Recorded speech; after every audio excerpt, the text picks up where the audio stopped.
What's up, guys? Remington Keyes here with a review for you. Today I'll be reviewing Guardians of the Galaxy Volume 2. And, it was a great movie. This is coming from a guy, if you've been a long-time viewer of my channel, you know my thoughts on Guardians of the Galaxy. I didn't like it very much. I'm one of the very few people in the world that could not stand Guardians of the Galaxy. I was not on the Guardians of the Galaxy hype train. I liked the concept, I liked the characters, I did not like the movie overall.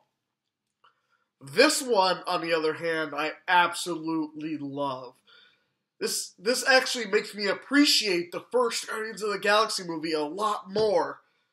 And makes me want to go back and watch the original Guardians of the Galaxy a few more times. And then kind of watch them both. You know, 1, 2, and then when we get 3, number 3. It's a side story. It's not something that covers a lot, but it feels like a sequel to the movie. The Guardians of the Galaxy movie kind of wrapped up, nice perfect bow, and this just feels like, hey, you're getting an additional story, which is what a sequel should feel like. It should feel like, oh, it's a whole nother adventure with the same characters you love, and it shouldn't feel like you have to watch 1, 2, 3. And that's what this doesn't feel like you have to watch 1, 2, and 3. They're all self-contained stories, and I like movie series like that. This is another good one to add to the book. A lot of people online were complaining about the music, but I feel the music they use in this movie fits with the tone of what they were going for with this movie. It doesn't need to be all the one-hit wonders and stuff. It's fine the way it is.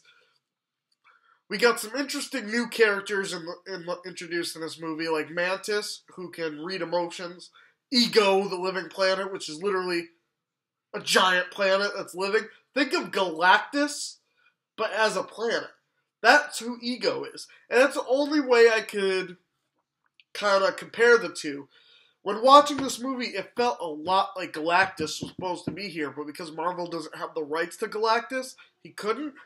But this just feels like a Galactus storyline in some ways. And I don't know if anybody else thought that, but comment below if you guys thought that as well. And we also get Nebula's back, but she's a Guardian now. So it's pretty cool. Well, she becomes a Guardian in the movie eventually. But it's cool that we have a solid team now.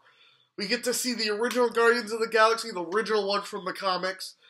That's cool. Sylvester Stallone, Miley Cyrus, some of the big names that are playing them. It's cool. It's cool to see them. We got a few cameos from some other mediums, like Pac-Man.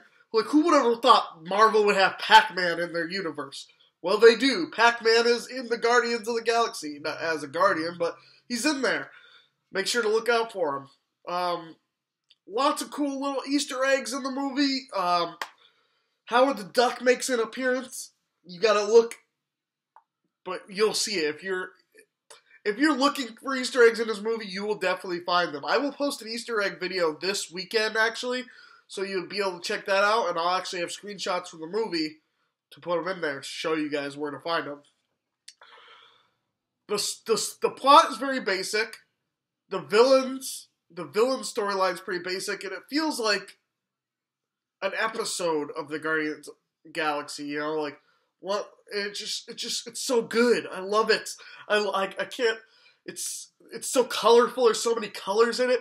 It's what people think the space looks like. It's so colorful. It's just so beautiful. It's so mind blowing and breathtaking watching this movie. All the colors in there. It's like somebody took a bag of Skittles, threw it on the floor, and there you go. All you see is colors. Like, it's so beautiful. The color palette in this movie is amazing. They do a good way of blending everything together.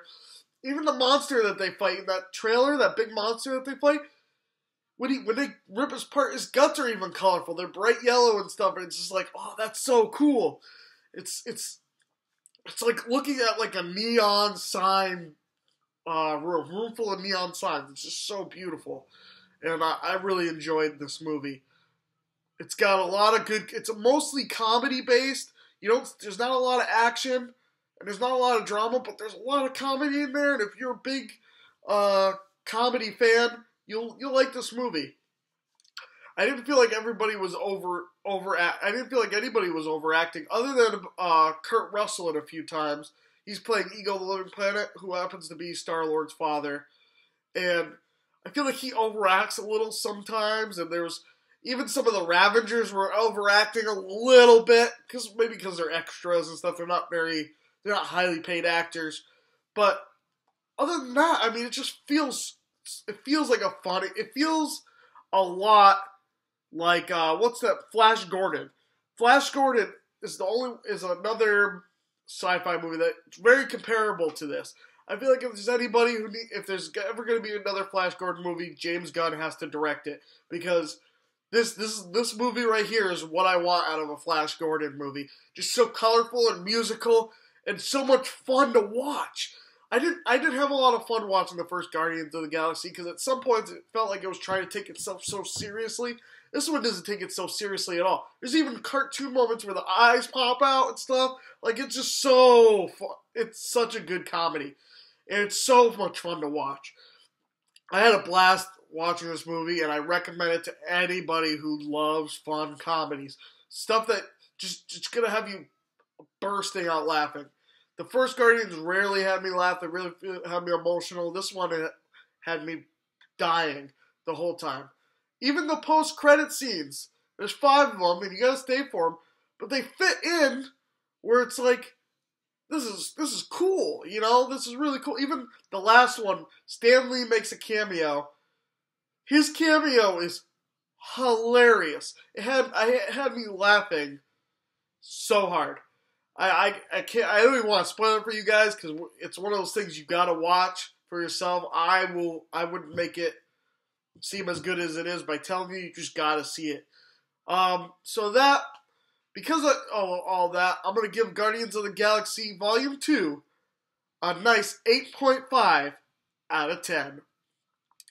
But what did you guys think of Guardians of the Galaxy Volume 2? Comment below and let me know your thoughts on it. If you like this video and want to see more, hit subscribe for more videos coming soon. I've been your host, Remington Keyes, signing out. See you in the next one.